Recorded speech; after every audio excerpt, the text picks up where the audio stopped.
We have only to enlarge our conception of causality, to excuse everything and forgive all.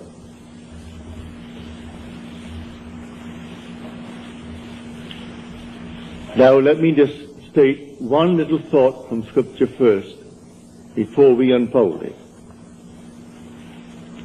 As we are told in the 25th chapter of Genesis, in your limbs lie nations twain, rival races from their birth. One the mastery will gain, the younger or the elder reign. The first one is the sense man. I'm now looking at this room and all within it, and that is the sense man. My normal apprehension of corporeal objects, just like this room and the contents, I call sense perceived. That which is not present, and yet I perceive them, I call that imagination. That is destined to rule. That is the second man, the Lord from heaven. The first man is of the earth, a man of dust. The second is from heaven. So here we are in this world, and this is the world of this dual state within every child born of woman. And so we have the physical man, the man of dust, and then we have the spiritual man, the man of imagination. That is the immortal man. When I see this picture of the duality of man and how all things are created by this hidden man, I forgive everything in this world that the physical man does. For the physical man is only a state. One being is playing all the parts. The part played by the thief is the same being playing the part of the judge who judges the thief. The part who is the murderer and the murdered, these are parts, but the being within is one. Now let me explain it first in the beginning with a simple story.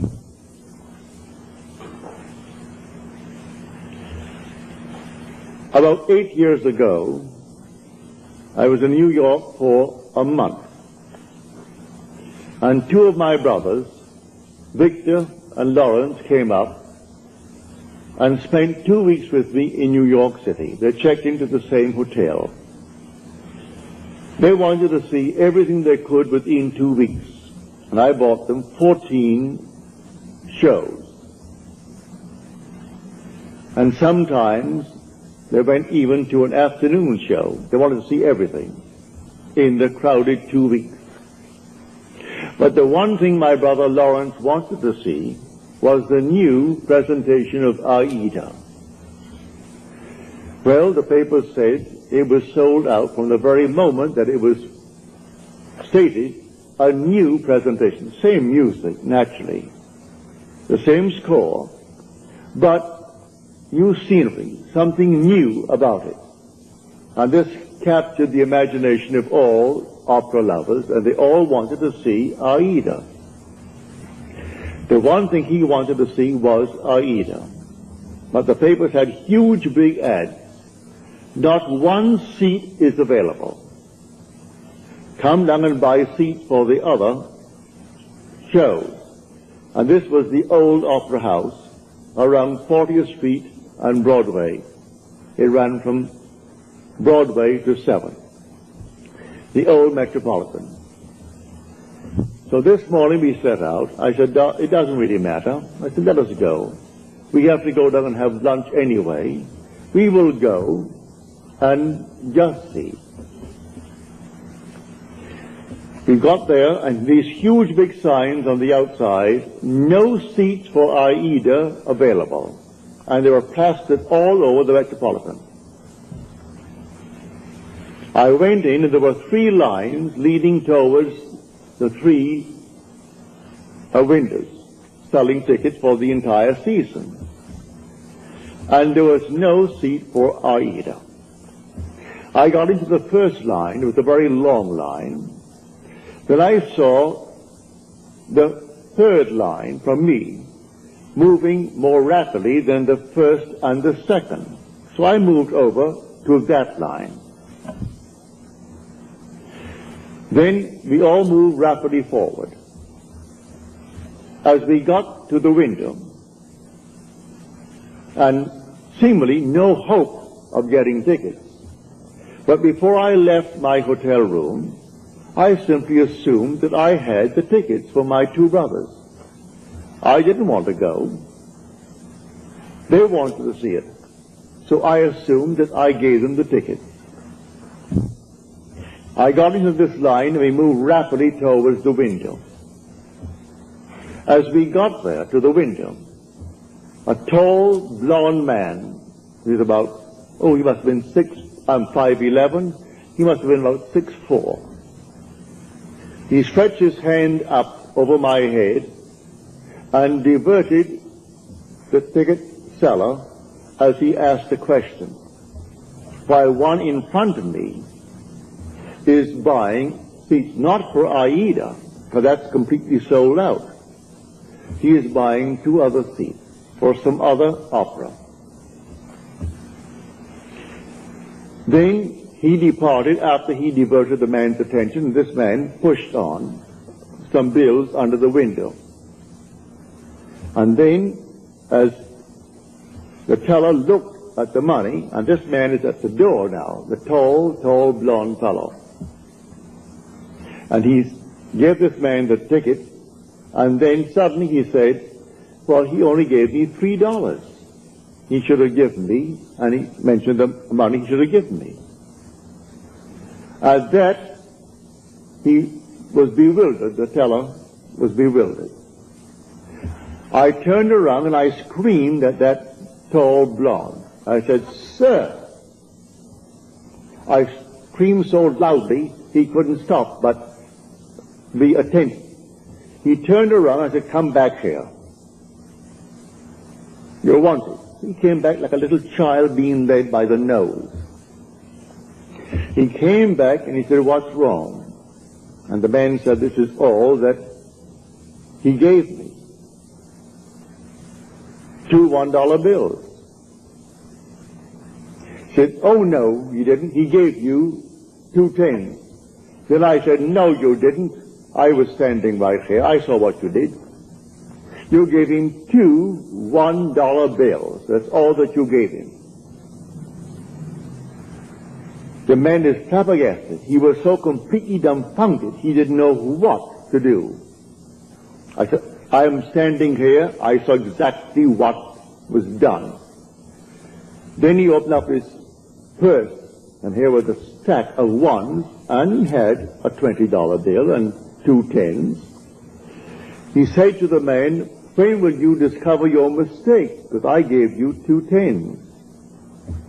And the man said to him, at the end of the season. And with that, it was closed.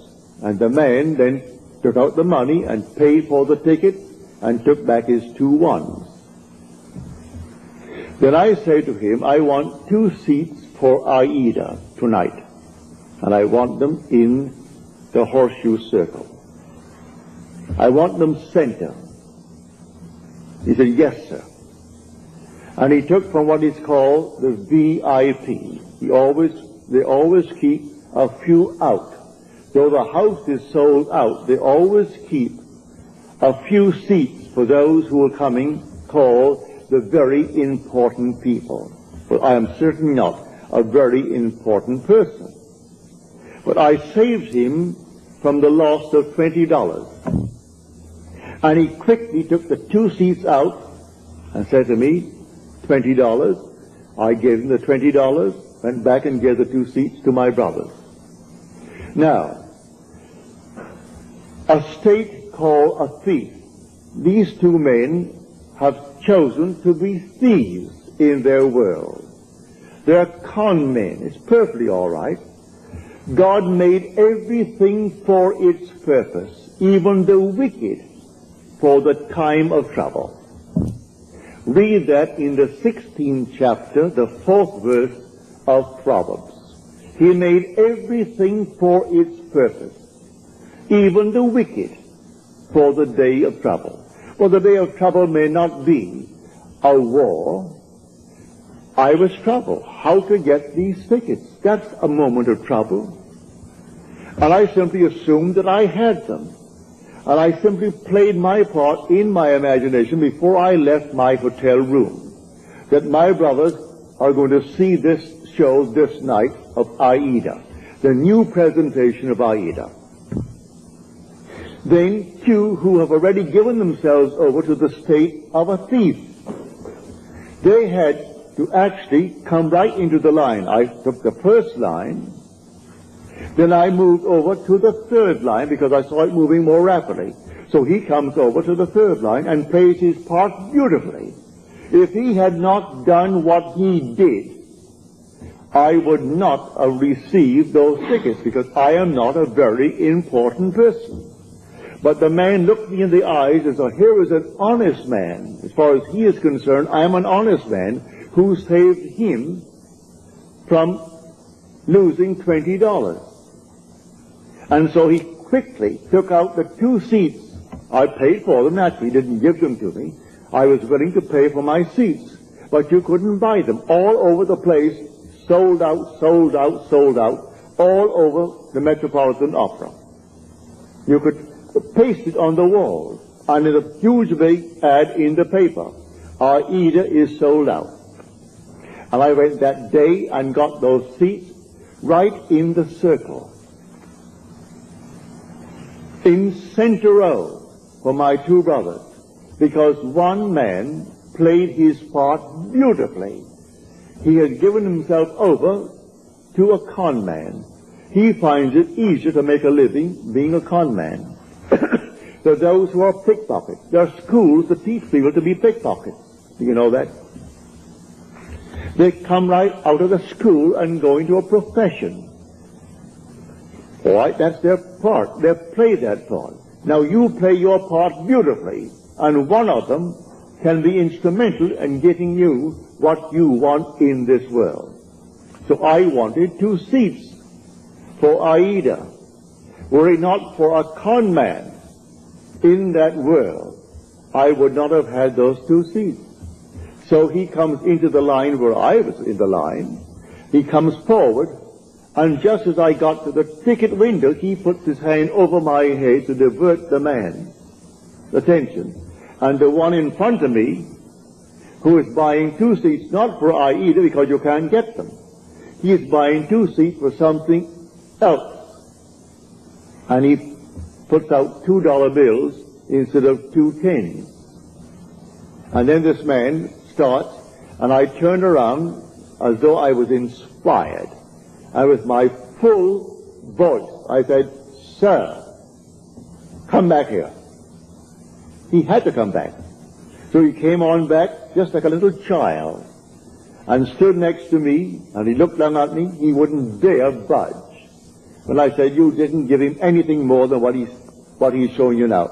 You give him exactly what he's showing you." Because I was fair, and I stood next to you.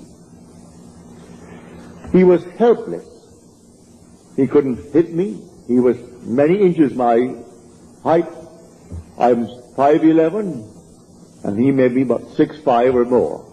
A strong, strapping blonde. But he was impotent in my presence when I called him back. He only played the part. So should I not forgive him? There are infinite states in this world. And all you have to do is forget states. You play your part. And every state necessary to make your part come to fulfillment will be present at the moment that you need it. And so we went over to Longchamp for lunch, and my brother Lawrence and Victor, they had their tickets, and that evening they went to see Aida. So in your limbs lie nations twain. They are rival races from their birth. One, the mastery shall gain, the younger over the elder reign. And the younger is the second, and the second man is the man from heaven. And that man is your own wonderful human imagination, who is God. And there is no other God. That is the Lord from heaven. And the outer man that clothes him, he is under compulsion to fulfill the commands of that inner man. But everyone is falling into states, infinite states. To understand this world, you must think in terms of states. And so he has made everything for its purpose, even the wicked for the day of trouble. And so use everything, but you don't have to think of which one will do it. Forget who will play the part. I never saw that man before, never saw his partner in the little crime before. That was their choice in life. There are those who have chosen to be pickpockets for the rest of their lives. So if they're caught in the act, all right, that's part of the game. They've chosen that part to play.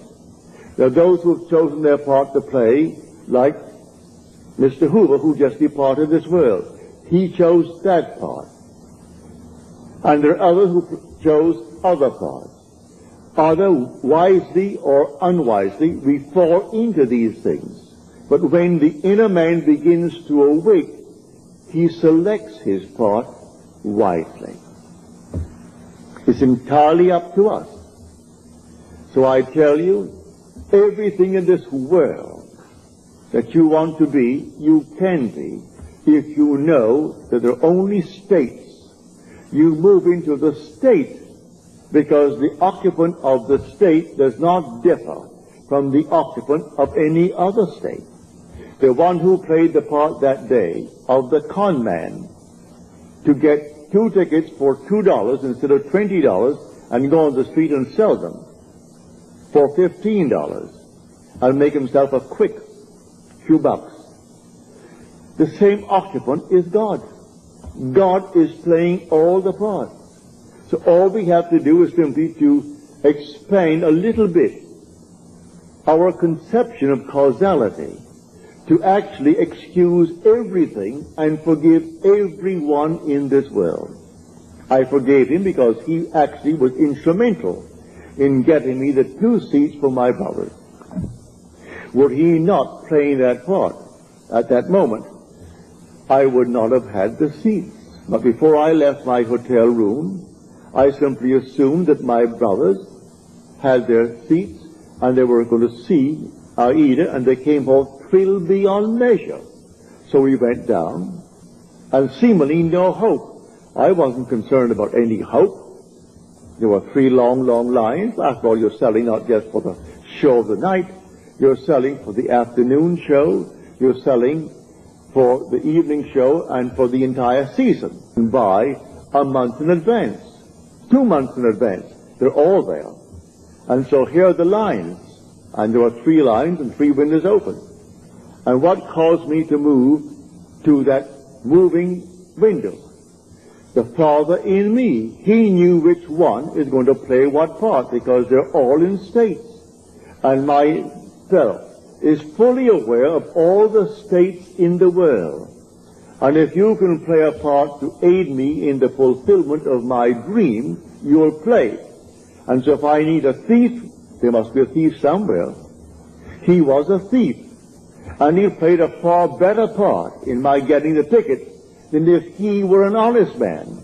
If he came up and played the part of an honest man, then the man would have said to me, he wouldn't know me, I'm not an important person, and so we have no tickets. Don't you sign?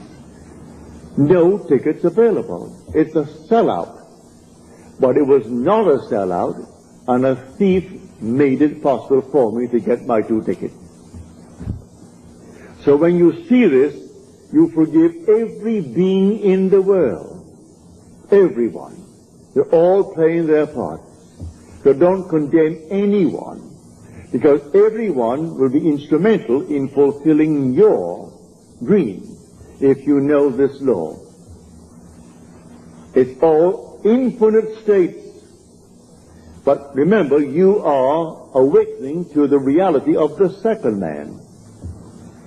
In this room, my simple apprehension of corporeal objects, the things on the wall, the hair, the chairs, the house, this thing for a wedding tomorrow, all this is preparation for a wedding. All this is, to my sense man, reality. And I think of something entirely different, and that is called only imagination. And that is the second man. Now, what do I want in place of what my senses are telling me? Let me now enter into that state and live it as though it were true, and move forward in that state. Now let me show you the difference now, because we started with that statement from the 25th chapter of the book of Genesis. An idea that is only an idea produces nothing and does nothing. It must be felt, actually felt, so that it awakens within oneself certain sensations, certain motor actions, in order to be effective. What would the feeling be like if it were true? Dwell upon that until the feeling awakes within you these sensations. For imagination is spiritual sensation. That is the creative being in you. It's not just to entertain an idea. What idea? The idea must produce in you this feeling, which is a sensation, but it must be a feeling. What would the feeling be like if it were true? You dwell upon that until you catch that feeling. As Churchill said, that the mood determines the fortunes of people, rather than the fortunes, the mood. The mood precedes the fortune. So what would you want in this world? Well, contemplate it. What would the feeling be like if you had it? What would it be like if it were true? That is the story of Scripture.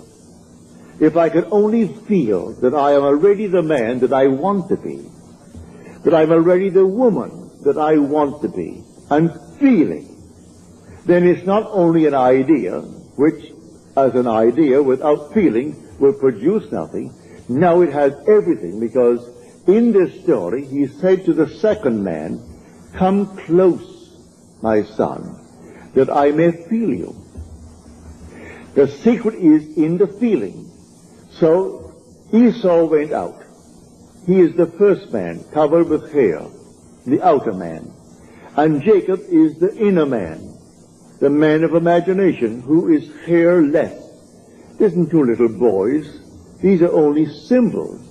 It's all in man. So come close, my son, that I may feel you. So he comes close and deceives his father through feeling. So the father feels, and he feels him just to be externally real. You can do it. There is no flower in your hand, but you can feel the soft velvet feeling of a rose. You can smell a rose, though it's not physically present. Try it. Try all these things with the inner man, And when you can actually feel it so that you raise your imagination to the point of sensation, to vision, then the whole thing is done. It's done in a way you do not know it's going to happen. If it takes a thief to aid you, then you forgive the thief. Should I not forgive that man who tried to rob that teller of $20 when he did for me what no one else could do? I could go to all the brokers in New York City and they couldn't get me 2 seats. I could go to anyone and they couldn't get me 2 seats for my 2 brothers. And I wanted them to have the joy of seeing the new presentation of Aida. So I went myself prepared in my imagination that I had 2 seats. And it took a thief to be instrumental in getting me the seat. Should I not forgive him for the part he played? He went to the door, this tall giant of a man, looked back at me, but he wouldn't have the courage to come up and slap me. There was something in me that dwarfed him in his own mind's eye. So in spite of his height and his bigness and his strength, he couldn't dare strike me, for I was speaking from a different level of consciousness altogether. So I didn't condemn him. He played the part he had to play, and by playing it, I got the seats. So all we have to do is simply to widen, just widen a little bit our conception of causality, to actually forgive all in the world, to excuse everything in the world. They're playing their part. So tonight you want a bigger job, you want more money in this world, you want, and you name it. Well then, it may be a thief who is going to aid you in the getting, without knowing he's doing it. Don't judge him, don't condemn him, just simply, you go forward, knowing that I have ways and means that the physical man knows not of. My ways, the inner man's ways, are past finding out. And you simply go forward in the assumption that you have already achieved what now is only a wish as far as the world is concerned. But you enter into the wish as though the wish is already fulfilled. So what would the feeling be like? Come near, my son, that I may feel you. And so he comes close. He said, come nearer, my son. Then he said to him, you know, your voice is the voice of Jacob. But your hands, your neck, and your scent, you have the feel of my son Esau. Esau is the outer world. So he gives emphasis to feeling. It transcends the voice. The voice was Jacob, but the feeling, the touch, was that of an external world. He could feel the external world. It was a self-deception. He deceived himself into believing that what he desired, he had.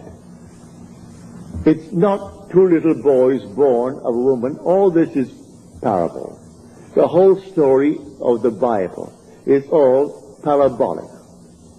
Telling stories that unless you have the depth to understand it, well, then you'll never really. But may I say, you will, eventually you will, and you certainly do understand it now. So tonight is a practical night. Do you know this night what you want? Really what you want? Well, if you do the same thing I did in getting the 2 seats. Do what I did when I was locked out completely from marrying the girl I wanted to marry. I simply assumed that she slept there, I slept here, and I went sound asleep, and in 1 week my wife did an act which certainly I must forgive. In the eyes of the world she is condemned for taking what she did not pay for. And yet because of that act I got my freedom. Then who is the culprit? Am I not? If there's any culprit, I am. If there is any culprit in this world, it is God. There is nothing but God. God is doing all in this world. He created everything in this world. And so if in me he is the second man, and the second man is my imagination, and that is God. For man is all imagination, and God is man, and exists in us, and we in him. The eternal body of man is the imagination, and that is God himself. Well, if I in my imagination slept as though I am happily married to a girl that the laws of New York State said I could never get because of my entanglement with my first wife, and in 1 week she performed an act which was judged harshly by society, and yet she was the instrument of my getting my freedom to marry the girl who now is the mother of my daughter. So how can I blame her who performed that act? She was in a state, and who did it? I did it. I did it by simply assuming that I was free and happily married to a girl that the state of New York said I could never marry because of the ancient laws that restricted my desire to get freedom in that state. So you forgive everyone in this world. They're all playing their parts. So in my own case, I have seen thieves. I have seen all kinds of people play their parts. They were instruments in the fulfillment of my desire. So how can I ever condemn all? So the last cry on the cross, Father, forgive them. They know not what they do. Forgive them. The whole vast world is playing until he awakes in that body. He is playing the part, and he plays it automatically, unwittingly. For one who is awake, who knows exactly what he's doing. And so they all play their parts. For God in everyone is the same God. There aren't two gods. There's only one God. And that God is your own wonderful human imagination. When you say, I am, that's God. So tonight you just simply boldly declare that you are the man. You are the woman that you want to be. And walk in that assumption as though it were true. And then let all these sleeping states play their part. May I tell you, in spite of what they appear to be, they are sound asleep. They do not know. He thought he knew what he did. He came right into my line and played his part. I could remain on the first line and waited and waited and waited, and no one would have played that part there. I moved over to the moving line, and here he comes. And so how could I ever condemn him? How could I ever in any way feel other than thankful? I would say to him, thank you, because you played the part you had to play like a play. So someone comes in on the play, the curtain goes up, and here comes the monster. And he plays it beautifully. And the audience hisses and condemns him. If there's any condemnation of the part, where is the author? Send for the author, for he wrote the part. And the author, if there's any praise, give it to the author. Any condemnation, give it to the author. I know I played a second part, on a play on Broadway. And if I didn't get a hiss when I came on, if they didn't hiss me, I felt I wasn't doing well. But I would say 99% of the time, as I came on and started to play my part, the audience hissed. Then I knew I was really on my toes. I was playing the part well. Because I was a cat in that part. And they couldn't restrain themselves, especially with the matinees, when they had children there. Lots of ladies and children, and they could not restrain their emotion, and they were hissing. Well, then I knew, Neville, you're getting over all right. So I was thrilled with their hissing, because I was playing only what was written for me to play. So, in this wonderful world of ours, we are infinite states, and everyone is in a state. But the one being in one state is the being in all states. There's only one player. God only acts and is in existing beings or men. He is in all the states, and his name in all states is I am. So someone chooses the part, and he wants to be, well, a thief. He finds it easier, he thinks, than getting up, going to work, and punching a clock, and punching it out. He feels it's better for him to live that life. All right, so he's chosen that part if he does it deliberately. Or he might have fallen into it through habit of others, and then it's unwittingly. All right, but he will also pay the price. That is the thing he has to consider.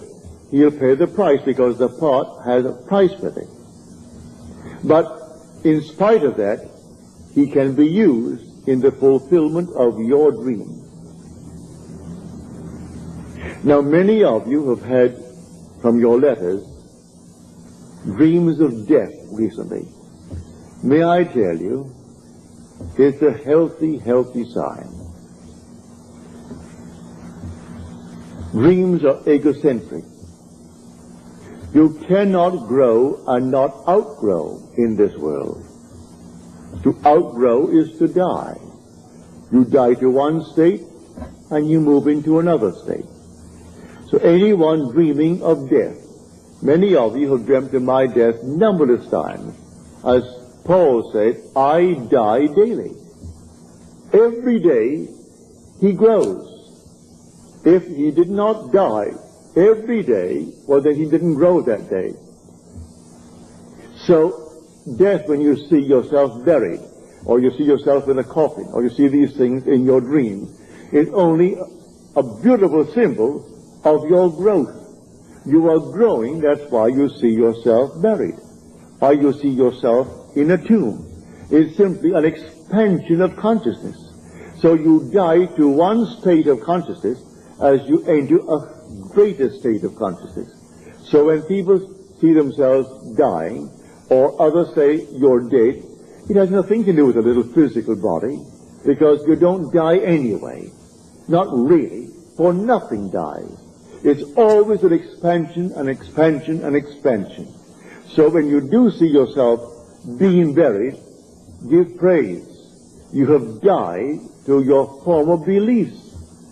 And these archaic concepts that you entertain, which only enslaved you, when now someone introduces you to a new idea, and you toy with the idea of accepting it, but you resist it for a while, then suddenly you see your body being entombed. It means it's gotten hold of you.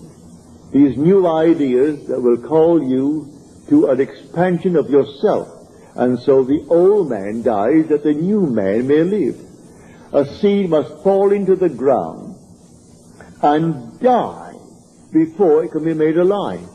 If it does not fall into the ground and die, then it cannot bring forth fruit. It simply remains what it was before. So if it dies, it bears much fruit. So don't be afraid of any vision of death. Death is the most glorious symbol in the mysteries of the expansion of consciousness. Man is expanding and expanding and expanding in this world. And one day, his wonderful imagination will awaken. And that is God. Then he sees the whole vast world as sleepers. All sleepers, and how can you condemn the sleeper? So he played his part. He played it beautifully. I can see all these things in my world where people play so many marvelous parts. And they were sound asleep, and they thought they were so alert, going to get the better of me. And their attempt to get the better was exactly what I needed to move on. Just move on. They had no idea they were playing their part beautifully. So I forgive all the thieves that came into my world. Even those who actually took from my pocket by not giving me what the contract called for. I thank them, because it simply allowed me to become all the more secure upon my own feet, and not think for 1 second that I depended upon them or upon anyone else in this world. So let them go their way. They're all sound asleep, playing their parts. But this thing that happened, I would say about 7, 8 years ago, it was so forceful in my mind. My brothers thought that I was very courageous with this giant over my head to do what I did. It wasn't any courage. At that moment, I saw what he did. And when I said to him, you didn't do it at all. I saw what you did. You stuck $2 there, and there they are. You didn't give him any $10 bills. He opened up his purse, and I saw all these ones, oodles of ones, and then a 20 and a couple of 10s at the side. And then he pulled out the 10s and gave them, and took his 2 1s back. And then he went back to the door with the other partner of his, and looked at me as though he could have killed me, but he didn't have the guts to hit me. He couldn't. If I were that big, he could not have struck me, because I was speaking on an entirely different level. And on that level, when I knew I was going to get my seats, that's all that concerned me, here comes the 2 seats. And the man said, yes, sir. He treated me as though I stood before him as the president. And he thought, now here was an honest man who saved me $20. I'm only playing the part. I only wanted 2 seats that night, because that's all that my brothers could give, because I had all these seats bought for them. All the shows on Broadway at the time within 2 weeks, and they went night after night, and matinees and everything else. Got it right up to their heads in shows. So I'm telling you, if you know of this dual being within you, in your limbs lie nations twain, rival races from their birth. One the mastery will gain, the younger over the elder reign. Now see that younger one actually reigns, and the younger one is your imagination. The older one is your sense man. The facts, these are the facts of life.